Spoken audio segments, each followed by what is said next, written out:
2025.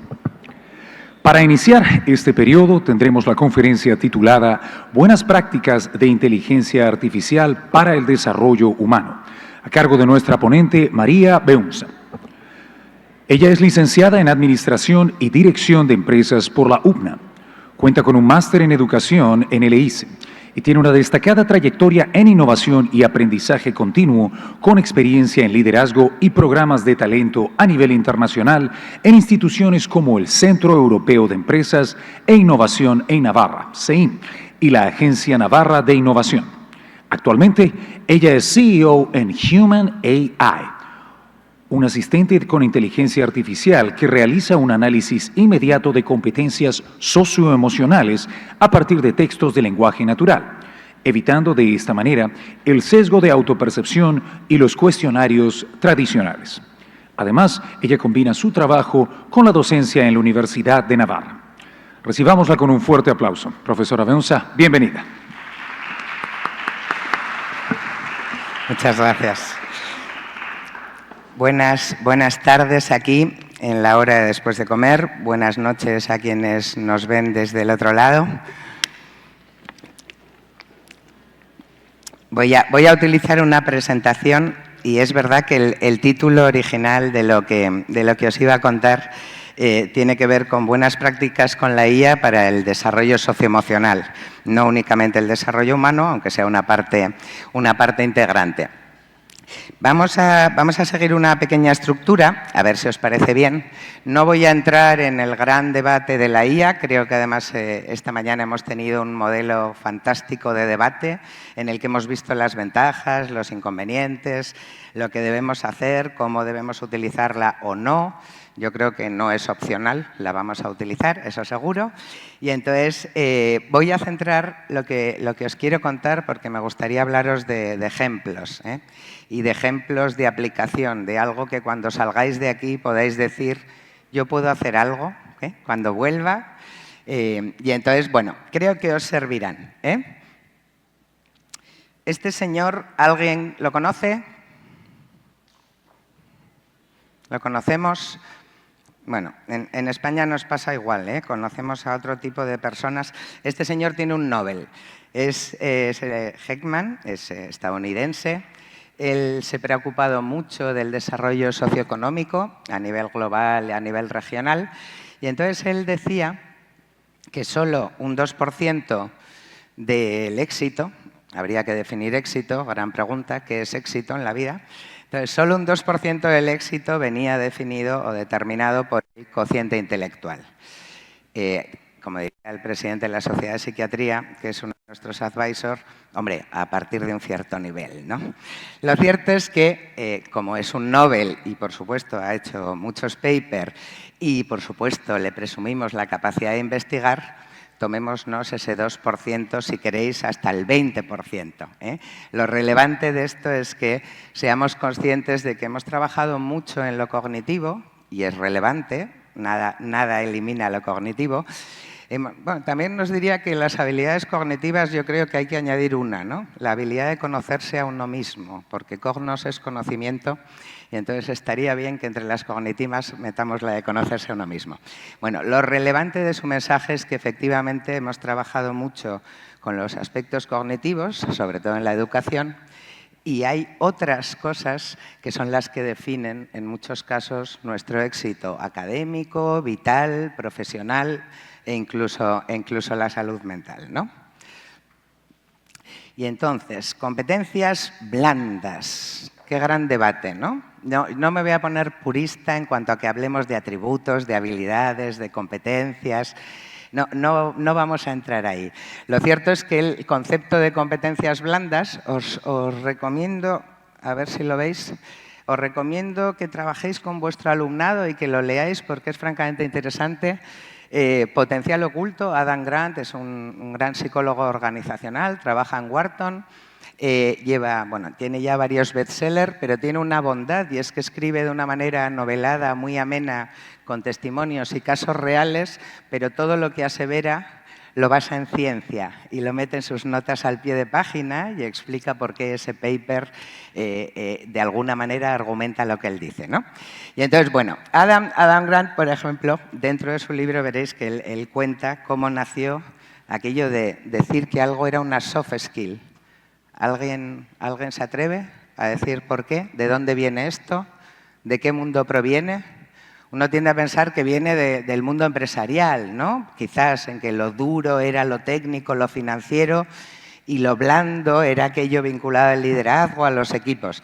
Pues no, lo cierto es que viene del mundo militar, de los americanos, del norte de Estados Unidos, que de alguna manera cuando hacían sus propios planes de formación tenían que separar las competencias, entonces decidieron que las duras eran las que tenían que ver con tanques, metralletas y armas, con el metal, y todo lo demás que era crucial para ganar batallas y guerras, gestionar personas, interactuar, tener templanza, tolerancia al estrés, lo pusieron en un saco que se llamó competencias blandas. Y así quedó, y aquello quedó hasta hoy, y por eso seguimos hablando seguramente de soft skill. Bueno, lo cierto es que esas competencias que no son nada blandas, que son relevantes, son las que permanecen, son las que trascienden, son maleables, esta es una gran noticia. Esas competencias, bueno, tenemos ciencia en todos los ámbitos, ¿no? Nosotros colaboramos con entidades vinculadas al deporte, alto rendimiento, por supuesto con empresas, por supuesto con gobiernos para orientar en los temas laborales, con el sistema educativo. Y entonces, esto posiblemente lo conozcáis, lo habréis visto varias veces, nuestros amigos de McKinsey, una gran consultora mundial, que por cierto es la que dijo hace muchos años, yo creo que por el 16, que ningún sistema educativo puede ser mejor que la calidad de sus docentes. Es decir, las cosas las hacen las personas. Los docentes son la esencia de un buen sistema educativo, ¿no? Y entonces, bueno, ellos cada tanto sacan sus estudios, hacen sus perspectivas, y esto, que lo habréis visto alguna vez, conforme más avance la tecnología, conforme más IA tengamos, más vamos a dedicar nuestro tiempo a las competencias socioemocionales, a cuestiones que no tienen tanto que ver con lo técnico, con lo operativo, con lo rutinario, y tienen mucho más que ver con esa conexión de la que se ha hablado a lo largo del Congreso, ¿no? Cada vez seremos más humanos, es lo que yo quiero leer en esta diapositiva. Y bueno, no os he traído 25.000 papers, pero sí que os he traído, y supongo que lo conocéis, esto ahora mismo está en el top line de toda la agenda internacional, ¿no? De todos los organismos multilaterales. ¿Por qué? Porque, primero, sabemos qué es lo que nos va a diferenciar de las máquinas. Segundo, tenemos serios problemas de salud mental, de otro tipo, de desempeño académico que no somos capaces de resolver porque nos cuesta. Y supongo habéis leído, de hecho os hemos traído datos de Perú, habéis leído los estudios que ahora hace la OCDE, la Organización para la Cooperación y el Desarrollo, PISA, de siempre. PISA había mates, lengua, ciencias, luego estaba el PIAC, ¿no? Para adultos, para todo lo vinculado al empleo y a sus competencias.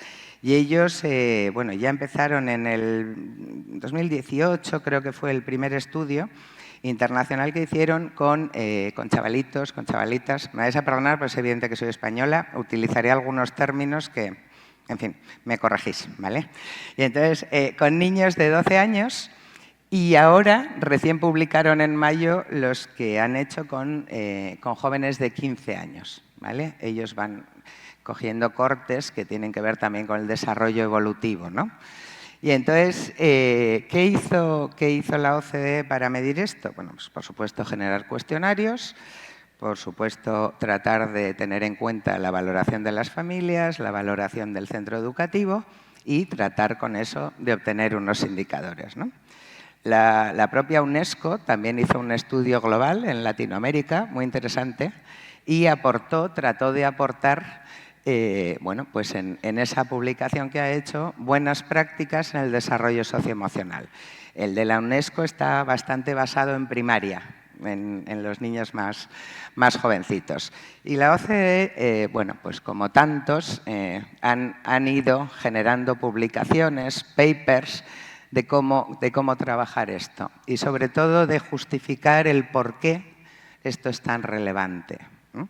Y entonces, bueno, en el 23 ya volvieron a sacar un estudio, el siguiente, la revisión científica número 2, porque ellos han fundamentado su modelo en un modelo de personalidad que conoceréis, que es el de los 5 grandes, el Ocean, y han hecho todo ese vínculo del trasladar un modelo de personalidad a un modelo de competencias socioemocionales. Y lo grafican así, como lo veis. ¿Vale? Y luego, bueno, pues a ver si se ve, lo siento porque os voy poniendo muchas cosas para que lo tengáis. No tengo problema en compartir la presentación, si alguien la quiere, por favor, que la solicite, ¿vale? Pero han ido sacando. Otro gran tema, ¿no? Estamos en el cuadro grande. Si no lo remediamos, dentro de solo 5 años, según la Organización Mundial de la Salud, pues tendremos una serie de problemas mentales que son la primera causa de baja a nivel mundial.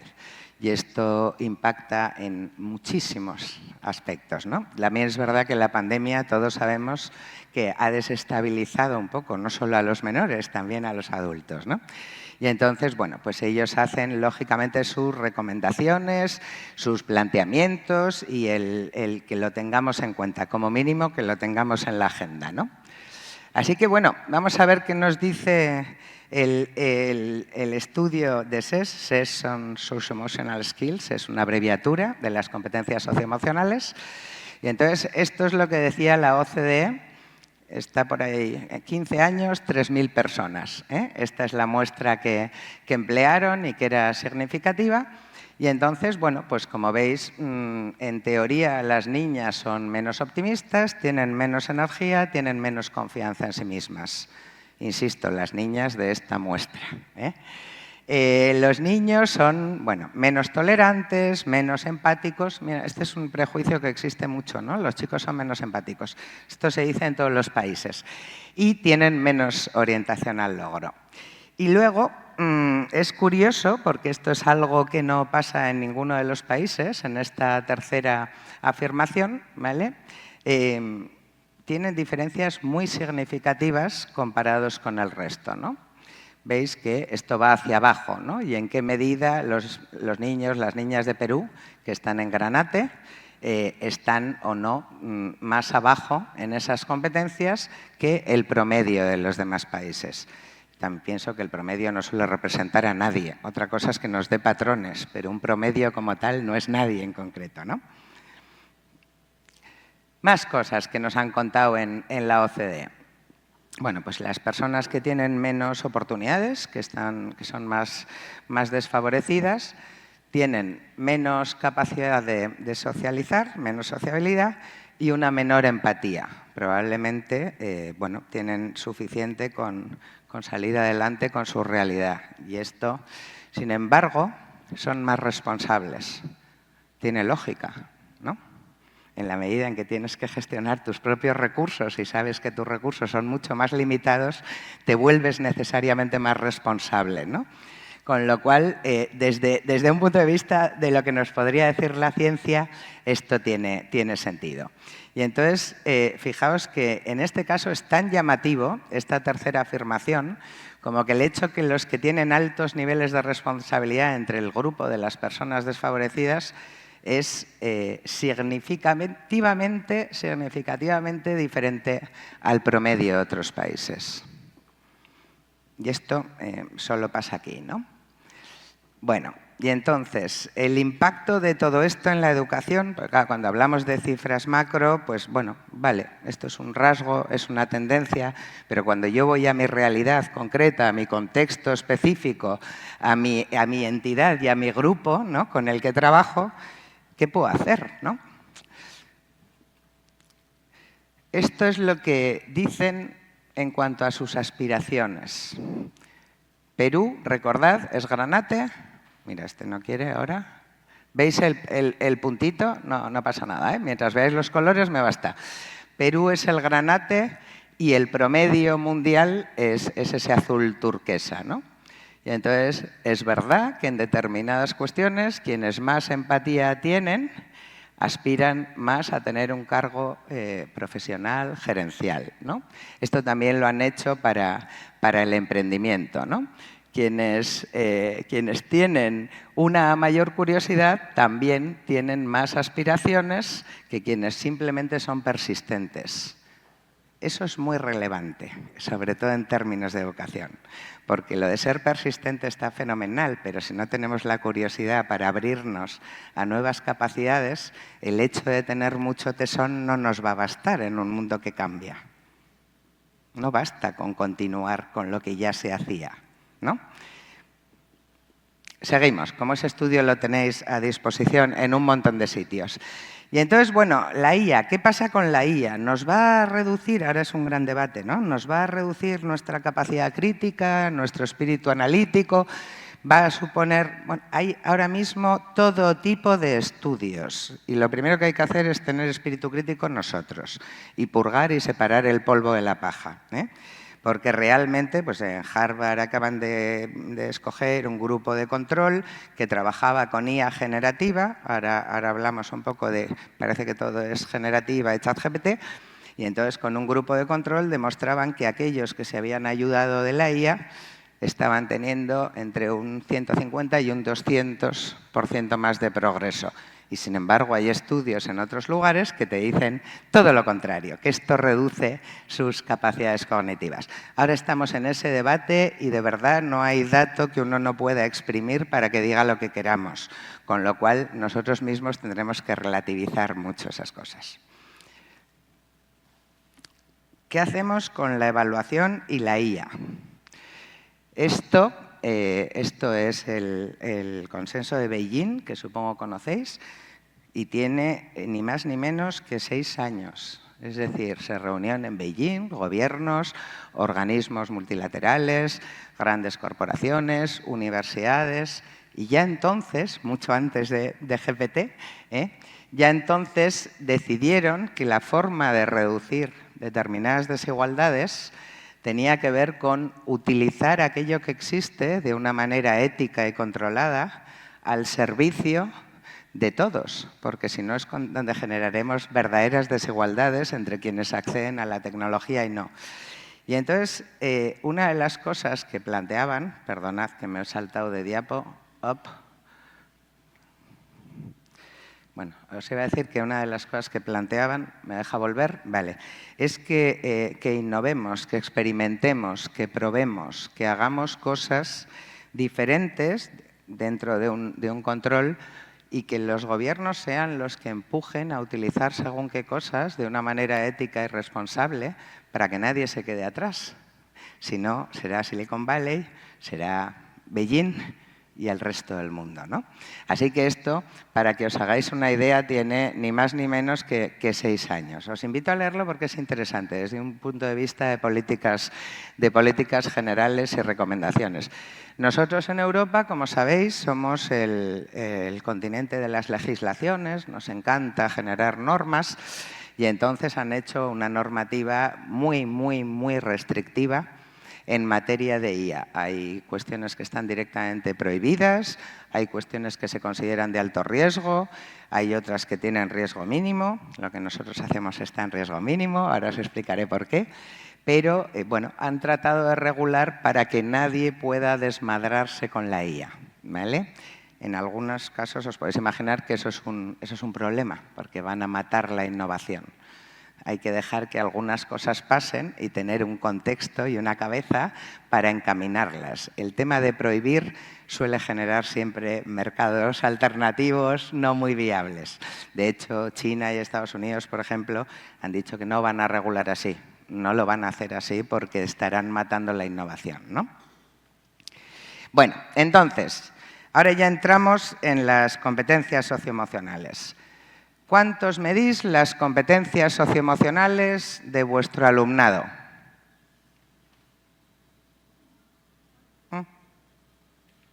¿Es por la hora de comer? No.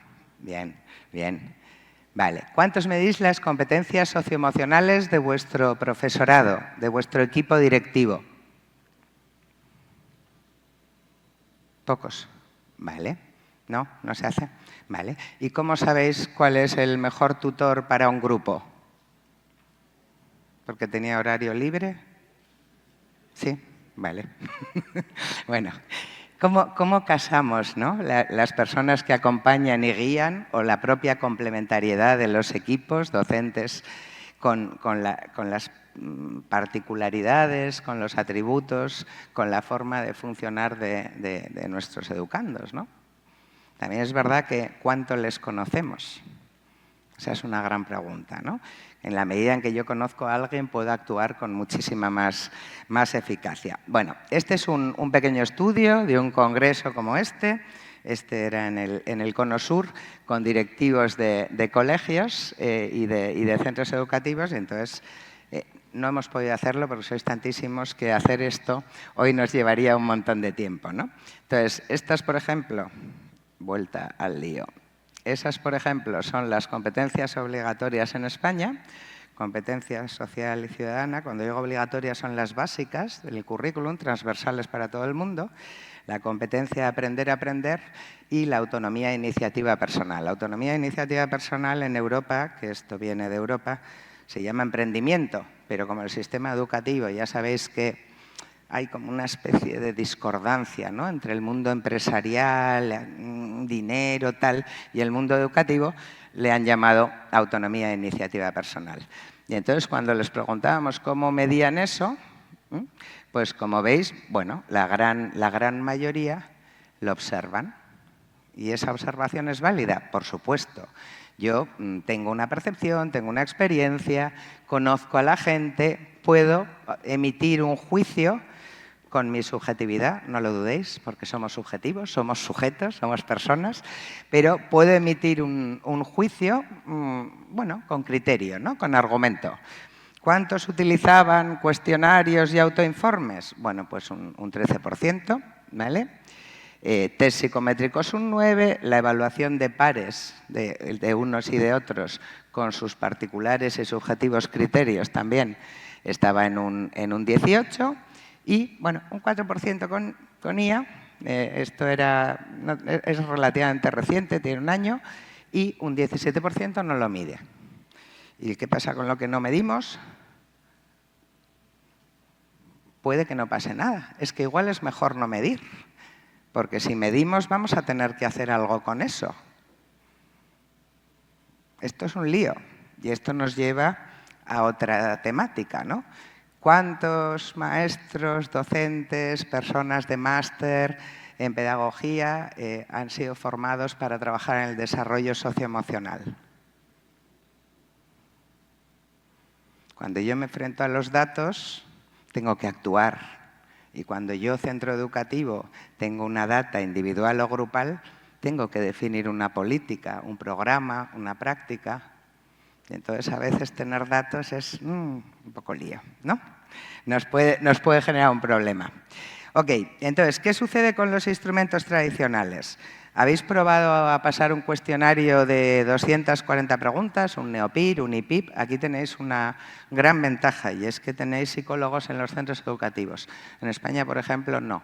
Están los pobres del Departamento de Orientación, hacen las cosas lo mejor que pueden, tienen tutores comprometidos, por supuesto, pero bueno, no siempre lo tienen fácil, ¿no?, para trabajar este tipo de cosas. Y entonces, bueno, pues un psicométrico de 240 preguntas, que es un NeoPIR, con toda su validez psicométrica, por supuesto, si se lo pones a chavalería de secundaria, a partir de la 10ª pregunta, y os doy fe de que esto es así, empiezan a contestar Barça 2, Madrid 0. O sea, empieza a ser aquello completamente aleatorio. En fin, aparte de que puedan contestar o no desde su autoconocimiento, desde su subjetividad y tomándoselo más o menos en serio. También es verdad que en una entrevista de trabajo, de verdad que tengo un premio para quien sea honesto. En una entrevista de trabajo, ¿alguien de la sala diría que no sabe trabajar en equipo? ¿Que no es bueno trabajando en equipo? Si hay alguien que lo diga, que juro que tengo premio para honestidad. ¿No? Vale. Bueno, pues estas cosas nos pasan. Queremos dar la mejor versión de nosotros mismos o queremos mostrar a la persona que de alguna manera nos valora pues aquello que creemos que esa persona puede necesitar ver o puede querer ver, ¿no? Por eso hay, por lo menos en España, hay academias para pasar test psicométricos. Cualquiera de nosotros puede malear un test o un cuestionario para mostrarse de una manera o de otra, ¿no? ¿Y qué sucede con todo esto? Que tiene limitaciones, que es caro, que es difícil de procesar, no siempre es fácil de interpretar y nos presume, bueno, y nos insume muchísimo tiempo. Y además, normalmente tenemos una data suelta, no necesariamente comparativa, no necesariamente agregada, no necesariamente acompañada de un plan de acción. Y entonces la IA es nueva en esto, pues fijaos que como el consenso de Beijing u otras cosas, ya en 2019, Blaydon es una gran psicóloga, estableció el marco para de alguna manera realizar las validaciones de las herramientas que llamó de tercera generación. Ya no son ni psicométricos ni cuestionarios, estamos ya en las de tercera generación desde el 19 para ver ese marco de validación más adecuado, ¿vale? Y entonces, bueno, pues en ese sentido os invito a que veáis. Me estoy en a liar con el botón. Yo quiero hacer el puntero y me voy al de avanzar. Bueno, os quiero invitar a que lo veáis para que veáis el white paper. Ahí. Venga. Nosotros hemos hecho un white paper explicando todos los procesos de validación, el cómo, el para qué, las tecnologías que utilizamos, todo lo que podemos utilizar, todas las aplicaciones que pueda tener, toda la evidencia científica que ya hemos generado en todos nuestros procesos de validación. Este que veis es muy reciente, es de octubre, en el Congreso Nacional de Psiquiatría en España. Es un póster, hemos trabajado y seguimos trabajando para la población con trastornos leves de salud mental con hospitales. Y entonces, bueno, hay cosas en las que la evidencia científica, cuando son muy novedosas, las terminas generando tú, ¿no? A base de pruebas de campo, de valoraciones y de percepciones y de la utilidad y el impacto que tienen. Y es un poco el caso, ¿vale? Bueno, y entonces, ¿cómo trabajamos nosotros? ¿Cómo hemos llegado a esto que el presentador ha hecho todo el spoiler, ¿no? De lo que hacemos? Oye, yo tengo un texto y con eso ya puedo saber todas las competencias socioemocionales. Os doy más spoiler todavía, en 2 segundos, lo que tardas en dar al botón y tienes tu informe creado a partir de un texto, ¿vale? Ahora vemos cosas y mañana está Íñigo haciendo un taller a las 8:30 para todo el que quiera probar en directo, en vivo y obtener su informe. ¿Cómo hemos trabajado nosotros? Nosotros trabajamos en 2021, fundamos la empresa, esencialmente porque hacía falta una estructura jurídica para todos los programas de investigación y desarrollo en los que trabajamos y, entre otras cosas, para hacer los convenios con las universidades. Nosotros trabajamos mucho, muy intensamente con el Centro de Inteligencia Artificial de la Universidad de Navarra. Yo trabajo en la Universidad de Navarra como profe asociada, no vivo allí, pero sí que tenemos una vinculación muy importante con el Instituto de Ciencia y Sociedad, con el Instituto de Cultura y Sociedad, disculpadme, el Centro de Inteligencia Artificial, Facultad de Educación, Psicología, y con ellos hemos ido desarrollando e investigando. Pero no son lo más relevante, siendo muy relevante, por supuesto, para trabajar con evidencia científica y con una IA ética y responsable, lo más relevante es lo que vais a poder ver ahora, ¿no? Nosotros trabajamos desde el inicio con un laboratorio de innovación que comenzó incluyendo centros educativos y luego ya universidades y demás, y que desde el inicio han testado, han probado, han dado feedback, lo que en innovación se llama codiseñar, ¿eh? Con lo cual todo ha ido evolucionando y siendo validado, bueno, pues con quienes lo iban a utilizar y con quienes lo siguen utilizando, de hecho. Así que simplemente un texto. Ahora hablaremos de las formas de texto, cómo obtengo ese texto. Esto tiene que tener una extensión mínima para garantizar la precisión que ya tenemos, que son 800 palabras, y con un simple texto, que es algo que podemos obtener con relativa facilidad en nuestro ámbito de actuación, pues le damos al botón y obtenemos todas esas competencias. ¿Cómo se validó en el mundo educativo? Pues bueno, con más de 1.200 alumnos de diferentes puntos de Iberoamérica y España, con la validación por parte del profesorado de aquellos que conocían bien al alumnado en cuanto a la precisión de lo que obtenían allí, por supuesto con expertos, psiquiatras, psicólogos, investigadores de la universidad y también con profesionales de otros ámbitos, profesionales de la orientación, profesionales del coaching, directivos de recursos humanos y con personas vinculadas a la orientación laboral, ¿no? A los servicios de empleo. De esta manera, a partir de todo aquello, pues gracias a la psicolingüística y a 2 tecnologías de IA, ¿vale? El procesamiento del lenguaje natural es la base de los modelos largos de lenguaje, que son lo que está debajo de GPT, y con esto establecimos nuestra validación de campo y próximamente iremos sacando más papers, ¿vale? ¿Cómo se visualiza esto? Oye, esto, a ver, que me lo quiero imaginar en mi centro. ¿Cómo obtengo esto? Bueno, pues es tan fácil como que, supongamos, ahora vamos a ver ejemplos y testimonios, ¿no? ¿Cómo hacemos la tutoría en cada centro? Oye, pues nosotros hacemos una estructura, trabajamos el proyecto vital, les hacemos preguntas sobre cómo se ven en el futuro, sobre su vocación, sobre sus áreas de interés, lo que tengáis estructurado. Bueno, pues lo planteo, lo programo dentro de la aplicación. Esto me genera un enlace individual, todo el mundo está anonimizado, por supuesto. En la privacidad somos muy exigentes, ¿eh? Nadie tiene nombre y apellido, nosotros jamás sabemos a quién pertenece un texto o un análisis. Solo lo sabe el centro educativo, la universidad, la empresa, el centro de salud mental, es decir, los profesionales. Esto no está abierto a personas que no sean quienes acompañan, guían y van a trabajar de una manera ética, porque además firman un código de conducta ética digital para utilizar esto de una manera que sea favorable al desarrollo, ¿vale? Entonces, bueno, pues venga, vamos a mandar un enlace personalizado a esta personita y voy a utilizar estas preguntas. ¿Por qué? Porque resulta que lo que a mí me respondan ya tiene un valor para mí y además de eso, una vez que tengo ese texto que ya se ha completado, yo le doy al botón y obtengo directamente los informes, ¿no? Los informes que estáis viendo aquí, que tenemos de varios tipos, los que tenemos nosotros por defecto siempre han sido validados con ciencia y con grupos de expertos, ¿eh? Pero luego os podéis confeccionar informes a medida en función de lo que nosotros medimos. Entonces, bueno, pues obtenemos esas valoraciones de las 35 o las que queramos, obtenemos promedios grupales y esto es bastante importante, obtenemos dentro del informe, que se puede descargar en PDF, obtenemos un plan de acción individual, que ya para las personas que han sido valoradas tiene una serie de pautas para desarrollar sus debilidades y tiene una serie de pautas, que esto es muy importante, para que se apoye en sus fortalezas, ¿no? Me estoy acordando de Luis esta mañana, ¿no? Si estamos siempre con el boli rojo, con aquello que hay que mejorar, que por supuesto hay que mejorar, ¿no?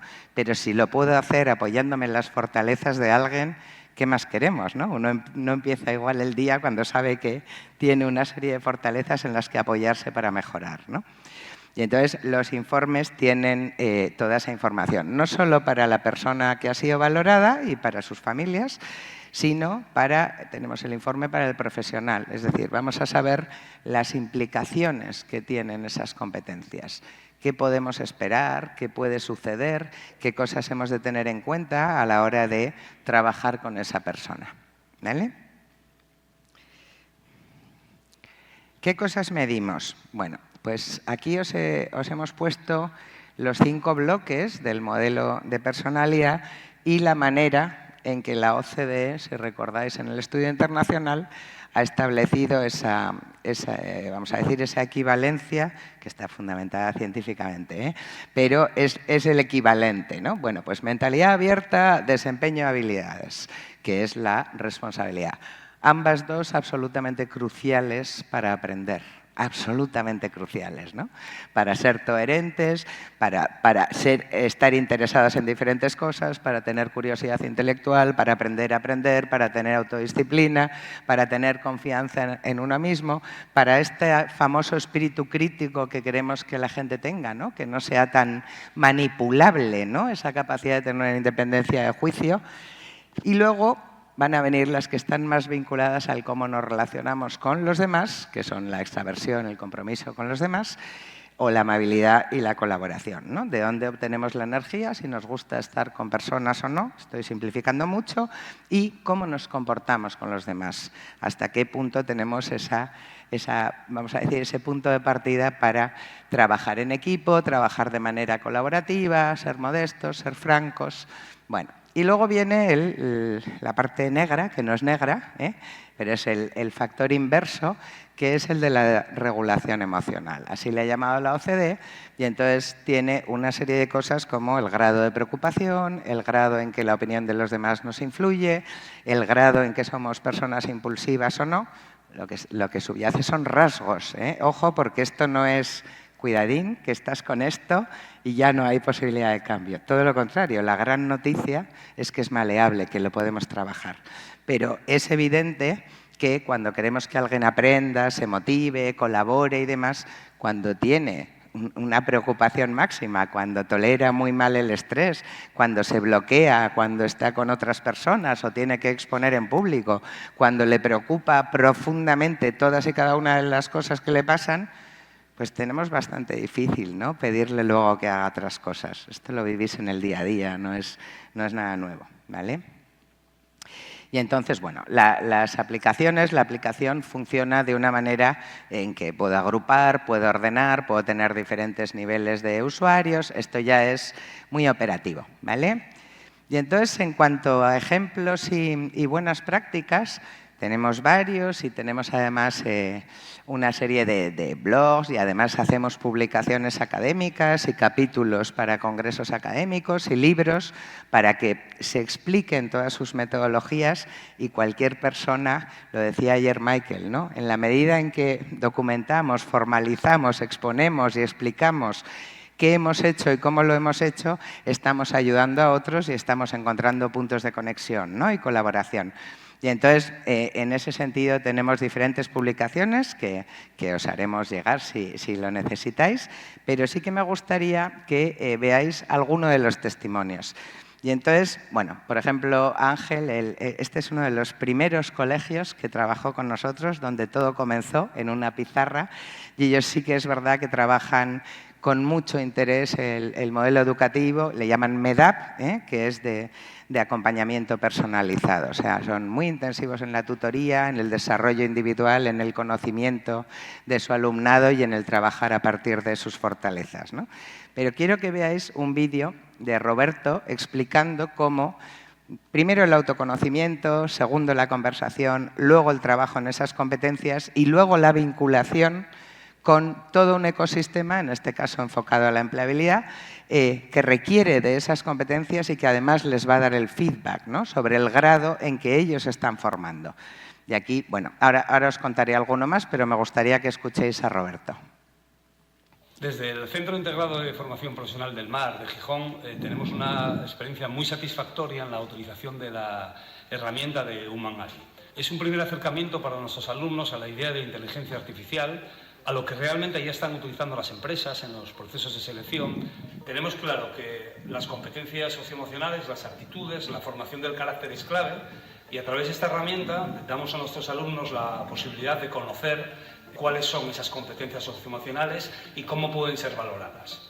Eso es de lo más difícil de poder entrenar y trabajar en el aula y a través de la herramienta de HumanAI cada alumno tiene un informe individual de sus competencias, de los aspectos con mayor fortaleza y con mayor debilidad y ese informe individual se trabaja a lo largo del curso con diferentes tipos de actividades. Lo conocen sus profesores y lo conocen los tutores. Cuando los alumnos van a la empresa llevan ese informe de competencias socioemocionales como una base para poder trabajar y para poder desarrollar sus prácticas y tratamos también, a posteriori, una vez que el alumno y la alumna ya ha salido del centro, hacer un seguimiento, saber cómo han desarrollado esas competencias, cómo se han adaptado. En fin, la utilización de la herramienta de HumanEye lo que nos permite es tener un diagnóstico para cada alumno y que ellos sepan cuáles son esas competencias, que piensen, que reflexionen y que trabajemos en el centro y también en el ámbito de la empleabilidad cómo podemos lograr una mejor integración. Bueno, pues ese es un caso en que quieren ver en qué medida están impactando en esas competencias que son críticas. Ellos están muy enfocados al empleo, a la integración de las personas que salen de su centro en un mercado laboral. Os voy a contar un caso en el que, bueno, hemos hablado mucho de inclusión, se habla de educación integral y de integración y en determinados ámbitos no integramos nada. Es decir, las personas con alto grado de discapacidad siguen teniendo centros específicos en los que trabajar con ellos, que no digo que no sean necesarios, por supuesto, pero, por ejemplo, en el ámbito de las competencias socioemocionales no hay prácticamente investigación, no se hace nada, ninguno de los instrumentos que existen son utilizables. Una persona con alta discapacidad no puede escribir, no va a contestar a un test. Conclusión, como el instrumento es antiguo y no está preparado para ellos, no sabemos nada. Solo nos preocupa que sean autónomos. De todo lo demás, pues, ¿no? Que pase la familia y que se organicen como puedan, ¿no?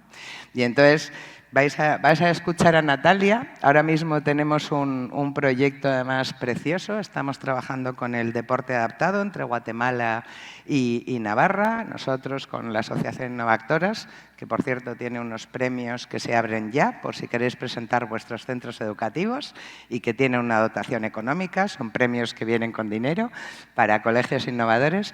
Con la Asociación Innovactoras y con otra ONG estamos trabajando entre Navarra y Guatemala para, desde el deporte, desde el respiro y el apoyo a las familias en campamentos en Guatemala y desde la educación, ayudarles a tener un bienestar y un desarrollo mucho más sano, más saludable en todos los sentidos. Y para eso tenemos que saber de dónde parten, ¿no? Natalia es la responsable de innovación de un centro de educación con personas con alto grado de discapacidad. Decidimos participar en el proyecto de HumanEye para poder darles voz y visibilidad a las personas con discapacidad intelectual en el desarrollo de nuevas herramientas o aplicaciones con inteligencia artificial. Como puntos destacables de la herramienta nos han parecido fundamentales el acompañamiento humano que han hecho todos los profesionales que están implicados en su desarrollo y, sobre todo, fundamental la mirada hacia la accesibilidad de que todas estas herramientas con inteligencia artificial puedan ser usadas y participadas por personas con discapacidad intelectual. El uso y el impacto que han generado ha sido muy amplio y todavía estamos con muchas ganas de seguir participando porque nos ha permitido realizar un acompañamiento mucho más personalizado en la detección de aquellas habilidades y competencias socioemocionales que son claves para poder encontrar trabajo. Así que fijaos que la IA nos permite ser mucho más inclusivos, mucho más integradores y mucho más integrales, ¿no?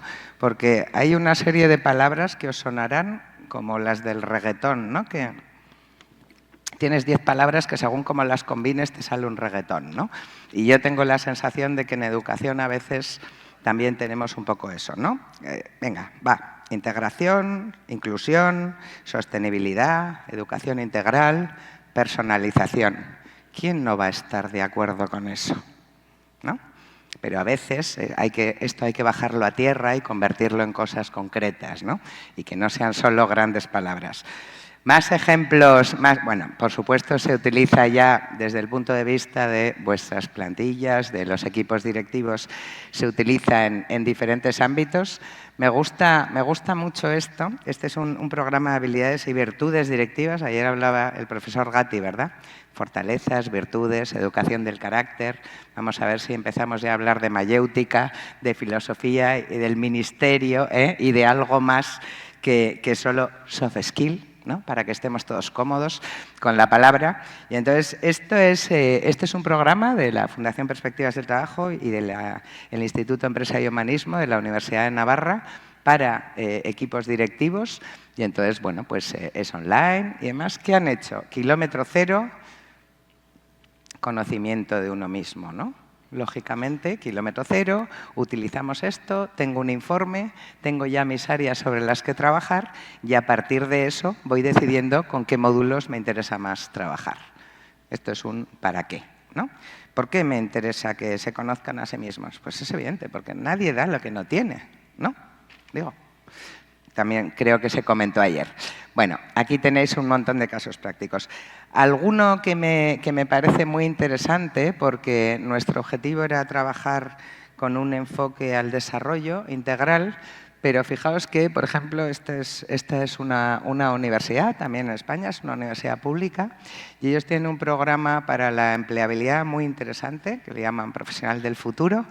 En ese programa valoran las competencias socioemocionales al inicio del grado, tienen un acompañamiento para la empleabilidad, tienen unos itinerarios de formación en esas competencias que les reconocen los créditos y demás, y cuando han terminado vuelven a medirlo, de tal manera que tienen su informe que llevan a las empresas para sus prácticas y les acreditan esas competencias. Es decir, bueno, oye, yo le he formado, yo tengo esto, por supuesto este no es el elemento único, pero es un elemento que aporta información. Y entonces, cuando van a salir, además les está permitiendo ver hasta qué punto han podido impactar o no en esas competencias, ¿no? Para empezar, ya tienen resultados de investigación muy interesantes y efectivamente hay diferencias en las competencias socioemocionales según que estemos estudiando. Así que, bueno, además van a poder investigar. Pero, ¿qué es lo que os quiero traer, ¿no? En España es obligatorio en las universidades que exista un área de salud mental. Esto es algo reciente y pospandemia. Y entonces, cuando hacían esto y trabajaban con la persona que les acompañaba, resulta que había personas con un alto nivel de regulación. Y entonces, pues la persona que les ayudaba decía, oye, ¿y esto te está ocasionando problemas? ¿No estás avanzando en tus estudios? ¿Te bloqueas en los exámenes? ¿Tienes dificultades con tus compañeros? ¿Esto te está impidiendo llevar a cabo una vida normal? Y decía, pues sí. ¿Quieres que te acompañen los profesionales del área de salud mental? Sí. Entonces, ellos empezaron trabajando con un programa de empleabilidad y el hecho de conocer mejor a esas personas les permitió ayudarles a que fueran atendidos por profesionales que no tenían, esto no detecta ninguna patología, no vayáis a pensar, pero el hecho de que eso les pusiera el mapa como para decir, pues sí, esto a mí me está ocasionando problemas, si tengo ayuda lo voy a hacer mejor, y les permitió pasar allí, ¿vale? Bueno, aquí que insisto, si alguien quiere la presentación se la haremos llegar encantados. Aquí tenéis ejemplos de congresos académicos internacionales en los que vamos publicando, bueno, pues las metodologías que se están utilizando en tutoría y en otros. Esto es Perú. Esto los científicos van a decir, María, loca, ya me lo han dicho, nuestra coordinadora de I+D es doctora en psicología y nuestro experto en ciencia de datos, uno de nuestros coordinadores de I+D, ¿no serás capaz? Digo, sí, soy capaz. Os voy a contar lo que hemos hecho. Queríamos traer datos un poquito recientes, lo más recientes posibles, y entonces, bueno, pues al final de vuestro curso, antes de que comenzara vuestro verano, algunos centros educativos de Perú comenzaron a trabajar con nosotros. Y yo quería traeros datos de aquí. Y entonces, bueno, pues cogimos una muestra similar al del número de menores que había en esa muestra para que fuera una comparación más o menos equitativa. Entonces, con todas las salvedades, aunque había datos que eran significativos, con todas las salvedades, teniendo en cuenta que es una muestra concreta, que tiene un tamaño muy reducido, dada la evidencia científica que dice que conforme nos vamos haciendo adultos, no en todos los casos evidentemente, pero conforme nos vamos haciendo adultos nos volvemos más responsables, más amables y menos desregulados, gracias a Dios, ¿no? Luego siempre hay gente que sabemos que no madura, pero bueno, son excepcionales, ¿no? Entonces, sobre esto hay mucha evidencia y resulta que en esta muestra, insisto, ¿veis aquí un centro X, una línea verde, que va en paralelo prácticamente a los adultos y que, de hecho, en la parte de desregulación, que lo mejor es que esté baja, está incluso por debajo de su promedio de menores y de los adultos. ¿Será casualidad? ¿Será casualidad que el colegio Nuestra Señora del Consuelo, que trabaja la tutoría individual, grupal, que hace sesiones específicas con las familias, será casualidad que sus chavales estén por encima del promedio de los menores e incluso al nivel de los adultos en estas cosas? Yo tengo que decir que no lo sé, porque esto es una muestra con todas sus salvedades, pero a mí me parece que, aunque hay muchísimas cosas que influyen en eso, y no solo lo que podamos hacer en los centros educativos, ojalá tuviéramos tanto impacto, ¿no?, en la vida de una persona. ¿Qué más quisiéramos, no? Pero, bueno, no sé, igual no es casualidad. Bueno, y entonces, una vez que las hemos valorado, ¿y cómo se desarrollan? Bueno, pues ahora, por fortuna o no, empiezan a aparecer un montón de publicaciones. Tenemos aquí a Luis. En Oxford, el Centro de Bienestar, trabajan muy bien con el desarrollo socioemocional. De hecho, esto lo han hecho con los colegios del bachillerato internacional. Y ahora mismo, recientemente, 100 acaba de sacar uno con buenas prácticas, con centros específicos, cuenta su contexto. Os tengo que decir que ni España ni Perú están. Hay uno de Chile, solo de Iberoamérica. Los demás no serían aplicables en este caso, ¿vale? Y ellos van publicando aquellos en que tienen un impacto. Y tengo que ir acabando, lo sé, ¿vale? Proyectos de innovación en los que seguimos con nuestros laboratorios. Creo que os he hablado, ¿no?, del proyecto Competencia para deporte adaptado y personas con discapacidad, que es un proyecto de cooperación. Otro proyecto muy interesante es el de un centro en España que lo aplica a todo su alumnado y quieren obtener un indicador de bienestar, que digo, ¡hola! Obtener un indicador de bienestar, esto hay que hacerlo. Pero están investigando, trabajando, aparte de medir las competencias socioemocionales, por supuesto tendrán otro tipo de indicadores que tratarán de emplear. Os garantizo que eso lo van a terminar escalando en toda la red de centros, ¿no? Por supuesto, trabajamos, os he dicho, en nuestros pilares, evidencia científica, IA responsable y ética. Y entonces trabajamos en publicaciones, en este caso con grandes expertos en gobernanza de la IA, con un capítulo en una publicación académica y luego, bueno, pues seguimos, como siempre, trabajando en todo lo relacionado con emprendimiento, con empleabilidad. Y ahora mismo, y me ha encantado ver lo que han contado sobre Khan Academy esta mañana, nosotros una de las cosas que queremos y que estamos ya trabajando con nuestros laboratorios, aquí tenéis las entidades que están en el laboratorio en Perú, el Grupo Cala, que es nuestro aliado aquí, el Colegio Altair, los Agustinos, Colegio María Alvarado, y entonces estamos ya en la fase de procesamiento en campo, de testaje en campo, de un sistema que ofrece recomendaciones para trabajar esas competencias una vez que las hemos medido, ya sea a título individual, ya sea a título colectivo. ¿Cuál es el contexto que tiene ese asistente? Pues evidencia científica. No le vamos a dejar que alucine. Ya sabéis el concepto de alucinación en la IA, lo que quiere decir, ¿eh? Y entonces, bueno, pues aquí tenéis algunos de nuestros científicos e investigadores dentro del proyecto multidisciplinar de la Universidad de Navarra. Y aquí, para quienes os atreváis, tenéis un QR y aquí tenéis un enlace para probarlo individualmente. Os dejo unos segunditos para que lo escaneéis tranquilamente. Si entráis en la web vais a poder también, hay un pop-up y vais a poder entrar. Podéis solicitar una demo, que hagan vuestro informe, ver para creer, yo lo sé, hace falta tocar la llaga para creer a veces y lo podéis probar individualmente. Y mañana, quien se anime, me parece que me han dicho que ya está full equipo el taller, ¿no? Mañana podéis estar en un taller con Íñigo. Así que, bueno, con casos prácticos, con ejemplos y con datos un poco del gran cuadro, ¿no? Espero haberos podido demostrar que con rigor, con ciencia y con ética, la IA puede servirnos para trabajar en lo que de verdad importa, ¿no? Muchas gracias.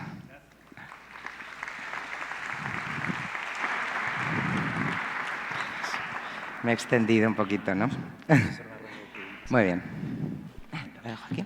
Muchísimas gracias, profesora Beunza. Por favor, continúe acompañándonos aquí en el escenario porque hemos llegado a la parte de las preguntas. Como lo indicamos, después de cada una de las sesiones, ustedes pueden escanear el código QR en pantalla y participar con nosotros virtualmente y presencialmente también para absolver cualquiera de sus dudas. Profesora, tenemos aquí una primera pregunta. Vamos allá. Hace algún tiempo acudí a una conferencia sobre inteligencia artificial en la que uno de los asistentes preguntó ¿cuándo es que vamos a tener cyborgs? La respuesta... cyborgs. Okay. La respuesta del expositor me impresionó bastante porque dijo que ya lo somos. Estamos integrados a nuestros equipos, a nuestros teléfonos celulares y a la serie de dispositivos que nosotros tenemos para poder realizar nuestro día a día. Cuando hablamos de integración con la inteligencia artificial, ¿qué opina usted sobre aquellos procesos de inteligencia artificial que se ejecuten en forma invasiva en los seres humanos? De forma invasiva. Esta es la pregunta real, ¿no? Porque cyborgs somos, unas gafas son una tecnología. Es decir, a partir del momento en que tenemos complementos que no venían en nuestro cuerpo, somos cyborgs, ¿no? Y a partir del momento, gracias a Dios, hay tecnología que te permite utilizar una pierna sintética o exoesqueletos que permiten caminar a alguien que va en silla de ruedas, ¿no? Entonces, ahí bien. No sé muy bien a qué tipo de cuestiones se están refiriendo y entiendo que estamos hablando ya de los chips que se insertan, de Neuralink, de Elon Musk, de las teorías de la conspiración. Quizás va por ahí, ¿verdad? Entonces, hombre, cuando tenemos chips que emiten electricidad y eliminan un problema en una médula que impide a una persona andar, nos parece bien. Cuando metemos un chip a alguien para controlarlo, monitorizarlo y toxificarlo, nos parece mal. Es decir, nosotros que trabajamos, como os digo, con hospitales y demás, y que tenemos unas reglamentaciones muy duras, hay un ejemplo muy concreto, ¿no? Un bisturí en manos de un carnicero es solo un cuchillo. Un bisturí en manos de un médico es un instrumento médico, ¿no?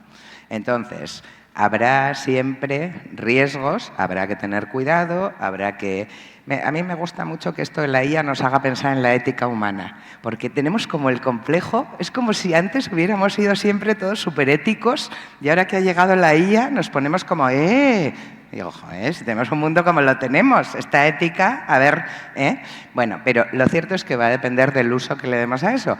Pero bueno, oye, aquí no sé, en España a nadie le preguntan cuando saca el carnet de conducir, me parece que aquí también conducís así, también peculiar con España, y entonces aquí a nadie le preguntan si mata al niño o al viejo, ¿no? ¿Esto lo preguntan en el examen? No, pero a la IA sí. Queremos que la IA responda a cuestiones morales a las que nosotros no respondemos en nuestro día a día, ¿no? Entonces, hombre, por supuesto hay que vigilar. Es verdad que los malos suelen ir por delante. Esto es objetivamente así. Yo recuerdo en la pandemia que había gente que mandaba en drones las bolsas de droga de un ático al otro y decías, joder, qué tíos, es que a la mínima se buscan la vida para hacer el mal, ¿no? Entonces, los malos van a tratar en algunos casos de hacer cosas inadecuadas, pero la gran mayoría de la gente es buena. Y entonces, yo quiero confiar en la especie humana. ¿Qué le voy a hacer? Tengo esperanza en la especie humana. Creo que sabremos regularnos y darle un buen uso a la tecnología. Muchísimas gracias, profesora Beunza. Pasemos a nuestra siguiente pregunta. ¿Qué recomendaciones nos daría para trabajar con inteligencia artificial con estudiantes que afrontan barreras educativas en relación, por ejemplo, a áreas o adaptaciones curriculares que a veces, por falta de recursos en su zona, los pasan de largo? Bueno, yo creo que la falta de recursos es un problema que es la falta de recursos. Entonces, si esos recursos tampoco te permiten utilizar la IA para apoyar a esa persona o para que se pueda complementar con lo que uno hace, Insisto, el profe es insustituible, el contacto humano es insustituible. Yo creo que esto nos va a hacer de verdad más humanos, de verdad creo que nos va a hacer más humanos. Entonces, si no tengo recursos, tampoco los voy a tener para la IA, ¿no?